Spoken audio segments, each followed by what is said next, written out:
महाराष्ट्र राज्यातील पश्चिम भागातील जुन्नर तालुका हा ऐतिहासिक परंपरेने समृद्ध तालुका, परंतु या तालुक्यातील काही भाग हा वर्षण प्रवण भाग म्हणून ओळखला जातो। त्यात प्रामुख्याने शिंदेवाडी आणि वडगाव आनंद मधील पादिरवाडी, नगारी वस्ती, आळे, संतवाडी, कोळवाडी, राजुरी, उंच खडक, नवलेवाडी, जांभूळपट, नळावणे, पेमदरा अशा काही भागांमध्ये पाणी टंचाई मोठ्या प्रमाणावर भासायची। येथील शेती सुद्धा पावसाच्याच पाण्यावर अवलंबून असायची। उन्हाळा लागला की प्यायलाच पाणी नसायचे तर शेती तरी कुठून होणार। त्यामुळे या भागातील लोक सुद्धा शेती करण्यासाठी धजावत नसत। महिला 100 रुपये रोजाने मजुरीने कामाला जायच्या। अनेक ठिकाणी महिलांचा दिवस हा पाणी गोळा करण्यातच जायचा। पाण्याअभावी जनावरे सुद्धा मृत्युमुखी पडायची। सततच्या पाणी उपस्यामुळे विहिरी कोरड्या पडायच्या आणि या भागामध्ये दुष्काळ सदृश्य परिस्थिती निर्माण व्हायची। डिसेंबर महिना अखेर ते पाऊस पडेपर्यंत या भागात पिण्याच्या पाण्यासाठी टँकरनेच पाणी पुरवठा होत होता। मग कित्येक वेळाच्या प्रतीक्षेनंतर आलेल्या पाण्याच्या टँकरभोवती आबाल वृद्धांचा गराडा पडायचा। हे दृश्य अतिशय हृदयद्रावक होतं।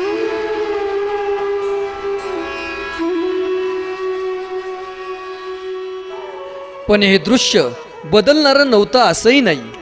त्यासाठी हवा होता मदतीचा हात। तो मदतीचा हात मिळाला ते कृषी खात्याच्या एकात्मिक पाणलोट व्यवस्थापन कार्यक्रम आणि जलयुक्त शिवार अभियानाच्या रूपाने। प्रत्येक गाव हे जलस्वयंपूर्ण झालं पाहिजे। माझ्या गावात पडणारा पावसाचा थेंब माझ्या गावाच्या मालकीचा आहे। तर माझ्या गावामध्येच मी थांबवणार, तो अडवणार, मी माझ्या गावाच्या मातीमध्येच तो मुरवणार आणि त्या माध्यमातून माझं गाव पाणीदार करणार। महाराष्ट्र शासन कृषी खात्याने जुन्नर तालुक्यातील या अवर्षण प्रवण क्षेत्रातील पाण्याची समस्या जाणून संबंधित ग्रामपंचायतीच्या सहाय्याने पाणी टंचाईबाबत लोक जनजागृती केली। ठिकठिकाणी बैठका सुरू झाल्या आणि ग्रामसभेच्या द्वारे ठिकठिकाणी पाणलोट विकास समितीची स्थापना केली। गावच्या पाणलोट क्षेत्राचा नकाशा समोर ठेवून जलयुक्त शिवाराच्या कामाचा आराखडा तयार केला आणि कामाला सुरुवात झाली। माती नाला बांध, सलग समपातळी चर, नाला खोलीकरण, कंपार्टमेंट बंडिंग, सिमेंट नाला बांध, अनेक पाझर तलाव, बंधाऱ्यांचे पुनर्जीवन, शेततळ्याच्या माध्यमातून एक मोठे काम उभे राहिले। या झालेल्या कामांचा हा थोडक्यात आढावा। मौजे वडगाव आनंद मधील पादिरवाडी, नगारी वस्ती, ठाकरवाडीमध्ये 3 माती नाला बांध, 180 हेक्टर कंपार्टमेंट बंडिंग, 58 नाला खोलीकरण, तसेच प्रेरक प्रवेश उपक्रमातून पिंपळगाव जोगा कॅनॉल लगत असलेल्या सरकारी विहिरीतून नगारी वस्तीतील सार्वजनिक विहिरीपर्यंत 9239 फूट लांबीचा एक पाईपलाईन प्रकल्प उभारला गेला। पिंपळगाव जोगा कॅनॉलच्या आवर्तनाचा फायदा शेतीसाठी होण्यासाठी विहिरी लगतच्या माती नाला बांधापर्यंत पाईपलाईन वाढवण्यात आली। कॅनॉलच्या आवर्तनामध्ये हा माती नाला बांध आणि त्या खालचे 15 माती नाला बांध पाण्याने गच्च भरले। शिवाय परिसरातील विहिरी पर्क्युलेशनने पुनर्जीवित होऊन भरल्याने लोकांना शेतीतून विविध पिके घेता येऊ लागली आणि गावचा पाणी प्रश्न सुटला। म्हणून आम्हाला ना टँकरची काय आता भासत नाही। तर आता आम्हाला आहे ना हापशाला पाणी आहे, आम्ही इथं पाणी भरतो। हापशाला भरपूर पाणी आलेलं आहे।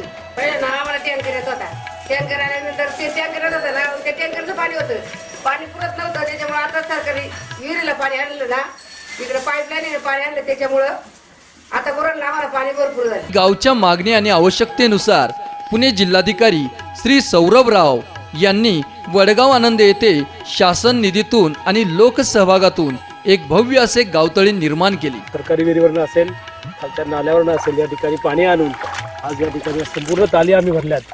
याच्या सगळ्या अर्थाने खरं सही जातच तर या ठिकाणच्या नागरिकांना, त्याचप्रमाणे कृषी विभाग असेल, महसूल विभाग असेल, पंचायत विभाग, जिल्हा परिषद, त्याचप्रमाणे कलेक्टर साहेबांचे कार्यालय असेल, स्वतः कलेक्टर साहेबांनी या ठिकाणी भेट दिली। मौजे शिंदेवाडी येथे सुद्धा पाणलोट व्यवस्थापन कार्यक्रम व जलयुक्त शिवार अभियानाच्या अंतर्गत विविध कामे झाली।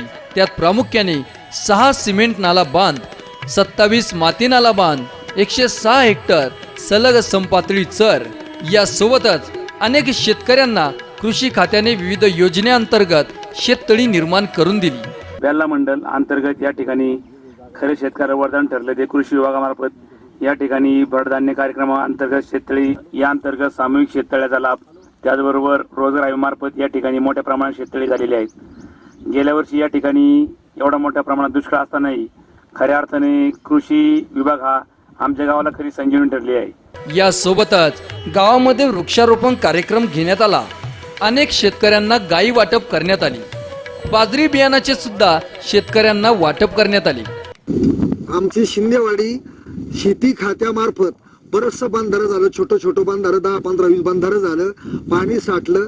त्यामुळं बाकीच्या गावांपेक्षा आमच्या गावाला शेती खात्याकडून नक्कीच जास्त फायदा झाला. एकूणच काय तर शिंदेवाडीचा तब्बल 600 एकर परिसर ओलिताखाली आला. मौजे आणे येथे पाणलोट व्यवस्थापन कार्यक्रम आणि जलयुक्त शिवार अभियानाच्या माध्यमातून 34 माती नाला बांध, 340 हेक्टर सलग समपातळी चर, 7 नाला खोलीकरणाची कामे पूर्ण करण्यात आली. कृषी खात्याने शेतकऱ्यांना विविध योजनेअंतर्गत शेततळी निर्माण करून दिली. यासोबतच बाजरी बियाणे वाटपही केले. पाणीच नव्हतं ना, प्यायला टँकर चालत ना ग्रामपंचायतची. आता जरा बरं वाटते, आता काही पाण्याची काळजी मिटलेलीची, टँकरची काय आवश्यकता भासणार नाही. आता सिसिटी आणि नाले झालेले आहेत आणि त्या नाल्यांचा फायदा असा विहिरी तुडुंब भरून वाहतात फार तोंडावरच्या वरून, आणि बोरवेल सुद्धा काही तोंडावट एकदम वर आलेली आहेत पातळी त्यांची. या केलेल्या कामाबद्दल आम्ही सर्व शेतकरी कृषी विभागाचे मनापासून आभार मानित आहे. आणि आणे परिसरातील तब्बल 400 एकर परिसर हा ओलिताखाली आला. पाणलोट व्यवस्थापन कार्यक्रम आणि जलयुक्त शिवार अभियानाच्या माध्यमातून इतरही भागात अनेक जलसंवर्धनाची कामे पार पडली. त्याचा हा धावता आढावा.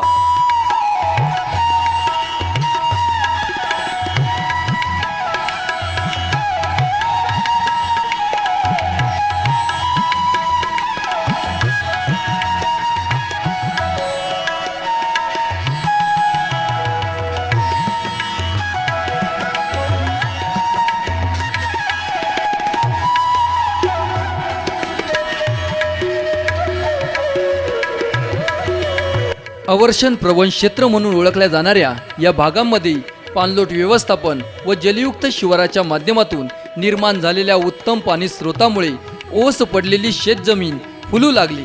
मजुरीने जाणारा शेतकरी वर्ग आज आपल्याच शेतात मोठ्या प्रमाणावर उत्पादन घेऊ लागला. शेततळ्यामुळे शेतकऱ्यांना पाण्याच्या सुनियोजनाचे महत्त्व पटले.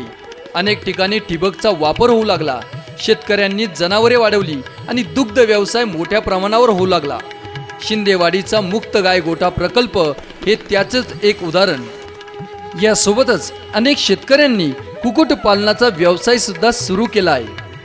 कृषी खात्याच्या अनेक योजना या शेतकऱ्यांसाठी वरदान ठरताना दिसतात. शासकीय योजना तर असतातच, फक्त गरज असते ती दूरदृष्टीची. ती दूरदृष्टी कृषी अधिकारी, पाणलोट समिती, ग्रामपंचायत व ग्रामस्थांच्या लोकसहभागातून दाखविल्यामुळे जल पुनर्भरणाचे हे काम अशा ताणलेल्या इतर गावांकरिता दिशादर्शक ठरेल यात काही शंका नाही. धन्यवाद.